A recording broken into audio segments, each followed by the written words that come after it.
que ya está con nosotros el ingeniero José Blandón Castillo y sus comentarios nacionales. Fernando, es interesante, cuando tenga el invitado me avisa. Sí, sí, claro. Es interesante que nosotros, para un día como hoy, para un viernes, un viernes 2 de septiembre, la próxima semana es 7 de septiembre, se cumple un aniversario más de la firma de los tratados Torrijos-Carter en esa célebre reunión de Washington, En la sede de la OEA. en la sede de la OEA, que marca uno de los hitos más importantes de nuestra historia. Entonces, usted tiene que hacerse la siguiente pregunta. ¿Cuánto hemos logrado los panameños, Fernando, a lo largo de nuestra historia? Con las altas y las bajas, con los errores y los aciertos. ¿Cómo hemos logrado construir un país que se encuentra en el umbral de dar el gran salto a ser parte de los países desarrollados del mundo? Eso es lo primero que uno tiene que pensar. Entonces, la segunda cosa es, ¿qué tengo que hacer yo para dar ese salto? La primera cosa que debo hacer es entender el papel de mi país, la historia de mi país, y en el marco de qué situación mundial nos encontramos.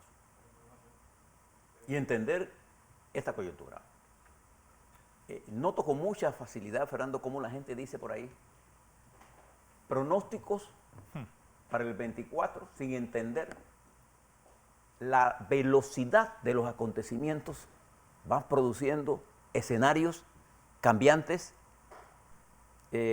a un ritmo muy poco para imaginar y poco para predecir, porque el comportamiento de las sociedades cambia a velocidad.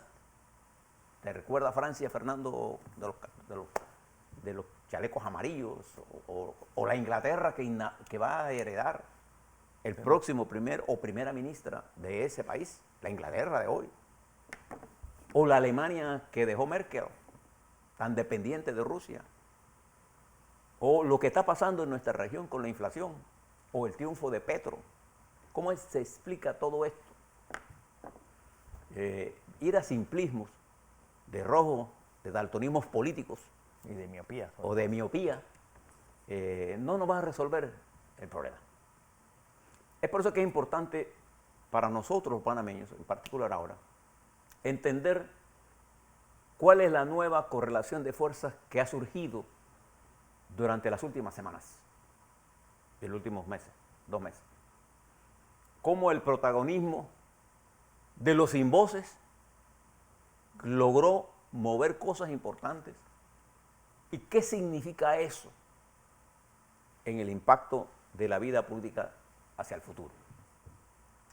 ¿Qué cosas positivas hay en todo esto? Porque hay sectores que todavía, en el marco de su elitismo, no les impide mirar que lo que ha pasado en las últimas semanas es un avance de la lucha social,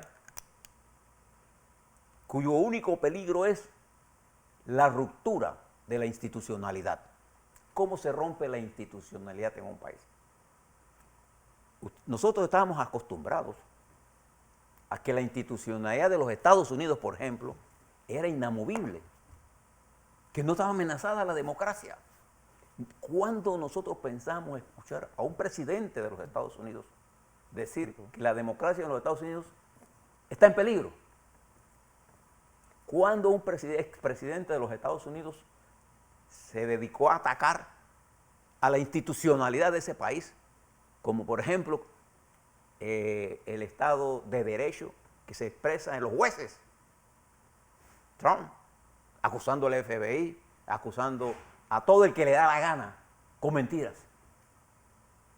Entonces, no hay nada que ponga más en peligro la democracia, Fernando, que el uso de la mentira, de esa arma silenciosa que se llama el lawfare, porque en los Estados Unidos, el presidente Trump, aún a pesar de todas sus mentiras comprobables, él tiene la garantía de un debido proceso.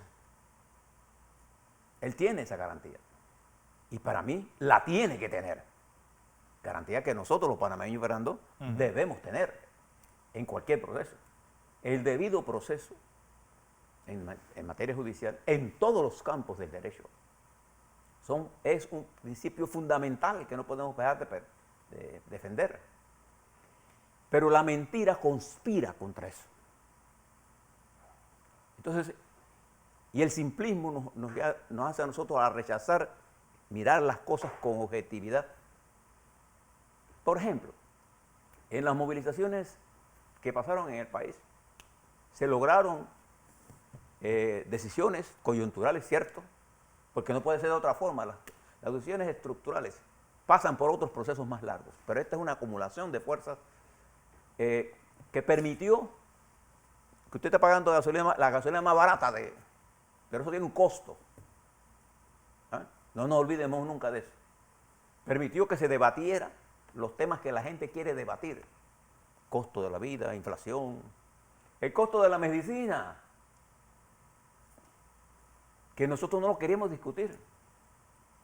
Y el gobierno ha logrado, con el respaldo de movimientos sociales y de la estructura del gobierno, producir algo que era imposible de mirar hace unas semanas, que era que los laboratorios asuman ese costo, por lo menos una reducción del 15%, y los jubilados 30% más 20%, 50%, en un costo exorbitante de las medicinas, cuya responsabilidad es del manejo de los laboratorios. Y también en contubernio con fuerzas aquí locales.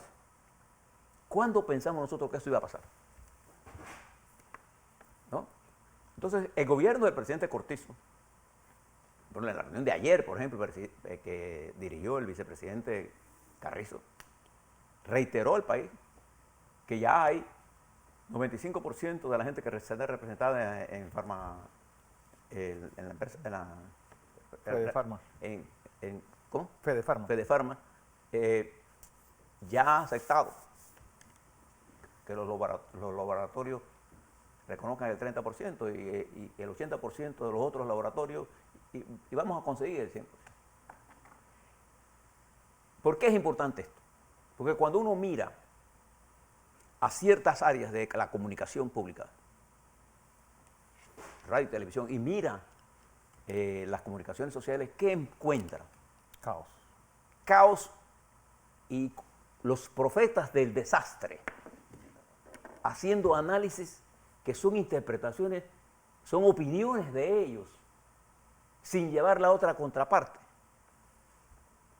La noticia tiene que, para poder tener valor, tiene que llevar el contradictorio de la tesis que quiera usted expresar a alguien. Y usted encuentra ahora que en una parte importante de los pocos discursos que conocemos de los llamados independientes, hay poco conocimiento del país al que ellos aspiran a representar en cualquiera de las instancias donde estén. Entonces se han centrado en el discurso de la anticorrupción. Y uno se pregunta, en el fondo, ¿ellos entenderán realmente qué es la anticorrupción o qué es la corrupción en un sistema como el nuestro?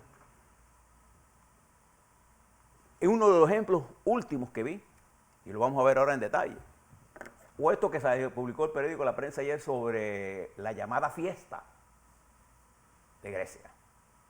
Y no le dijeron a usted que esto es una actividad que por 15 años Panamá ha participado.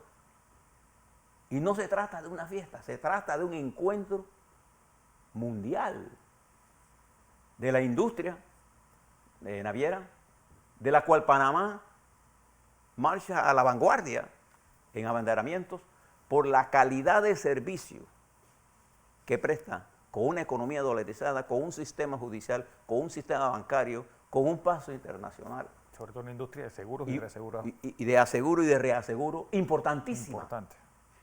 Y que siempre hemos hecho eso. Entonces ahora comienzan demagógicamente a decir, bueno, $243,000 que sirve para comprar cuántas leches. Pero no se preguntan cuál es la rentabilidad de esa operación en su conjunto. Ahora vamos a hablar sobre esos temas. Pero eso es un último tema. Eso pasó hace uno. Y en forma consecutiva lo vi cuando comenzaron a decir que las empresas de electricidad se llevaban el 200% de tasa de retorno. Entonces, no es si eso fuera cierto, que no lo es, pero no deja de ser cierto que la calidad del servicio que las empresas de distribución le están dando a sus clientes, y fíjense que me lo pongo en la distribución, es malo. No confundamos una cosa con la otra. Y no confundamos que la empresa estatal de transmisión que heredó el ingeniero Carlos Mosquera, la heredó Del desastre de uno de los desastres más grandes, siendo una empresa del Estado. el señor Barría y compañía. Exactamente. ¿Y por qué? Porque cuando llegó el presidente Cortizo a dirigir el gobierno, tenía una deuda por no haberse terminado la línea 3 por culpa de los dirigentes de TESA, no por la constructora, y nosotros lo dijimos aquí desde el momento en que estaba Varela en el poder. El presidente Cortizo usted tuvo que pagar cerca de 75 millones de dólares por la incapacidad de TESA. Entonces, la empresa de transmisión eléctrica se encontró con todos esos desastres, pero uno de los más grandes, la falta de mantenimiento en la línea de transmisión de alta tensión, sí. Particularmente, yo no sé si usted mira en el canal de Panamá, el vado más largo entre las torres. Es la torre más alta del mundo. Es ese. Y allí yo tengo fotos del desastre que encontró el ingeniero Mosquera, que tuvo que resolver la falta de mantenimiento en las estaciones y en las subestaciones, y esa es una empresa estatal. Igual que le planteo todo esto, porque cuando decimos cosas contra los muchachos que corren y muchachas que corren en los independientes, y yo estoy porque ellos mejoren su discurso. La primera cosa para mejorar el discurso es saber qué es lo que el país necesita, hombre. Si usted aspira a ser dirigente presidencial o diputado, usted debe entender el país que usted pretende manejar. O alcalde, ¿cuál es el papel? Leer la Constitución, entender el desarrollo, el grado de desarrollo que tenemos, dónde están los nudos que dificultan ese ascenso nuevo que tenemos que dar. El nudo gordiano. Y eso no lo va a encontrar usted en la mentira que diariamente se repite en redes sociales, en los ataques sin sentido, en la destrucción de la autoestima nacional. Yo le puedo asegurar, y porque estudio estos fenómenos que se dan nacionales e internacionalmente, que uno de los países con mejor perspectiva de desarrollo en el mundo es la República de Panamá. No deje de sentirse orgulloso de lo que hemos logrado. Le doy un ejemplo. En la invasión de los Estados Unidos, producto de los desastres que hicimos, nadie pensaba que nosotros podíamos recuperarnos tan rápidamente. Y en la administración del presidente Endara se logró una recuperación sin precedentes y sin la ayuda prometida. Exacto. Y en la administración del presidente Valladares se crearon las condiciones de la transformación y modernización de Pérez Valladares, con el apoyo, no solamente del PRD. El señor Chapman era el ministro de Economía. Y a lo largo de toda esta historia, nosotros ampliamos la construcción del canal, que este año de 23 que viene, debe aportar a la economía cerca de 2.540 millones de dólares. Casi 3.000 millones, 2.800. No, 2.540, es la cifra oficial que yo recibí. Y esa cantidad, nosotros no la recibimos, nosotros tenemos 1.900.000. Y el canal de Panamá, señores de Cuarto Poder, estaba representado en la feria de Grecia. El canal de Panamá junto con... Tiene que haber estado. No está. ¿Cómo no va a estar ahí? Estaba. ¿Por qué? Porque tenemos competencia. Y porque la promoción y comercialización es parte de enfrentar a la competencia internacional, que nosotros no es que somos el corazón del mundo y la gente va a venir a Panamá porque por Panamá, no, tenemos que ganarnos ese espacio. Ese espacio no lo hemos ganado a lo largo de muchos años. Y todo el desarrollo de infraestructura que se hizo bajo la administración del presidente Martinelli y el ministro de Economía Alberto Vallarino, fue la acumulación de riquezas que nos dio lo que la próxima semana vamos a conmemorar, que es el traspaso del Canal de Panamá. Y hoy podemos sentirnos orgullosos de la ampliación, bajo la administración de Marco Ríos. Podemos sentirnos orgullosos de tener un canal ampliado. Podemos sentirnos orgullosos del sistema de comunicación portuaria que tenemos, del sistema logístico que tenemos, del sistema de transporte aéreo que tenemos, del nivel de comunicación. Los principales cables marítimos del mundo pasan por Panamá. ¿Qué es lo que necesitamos?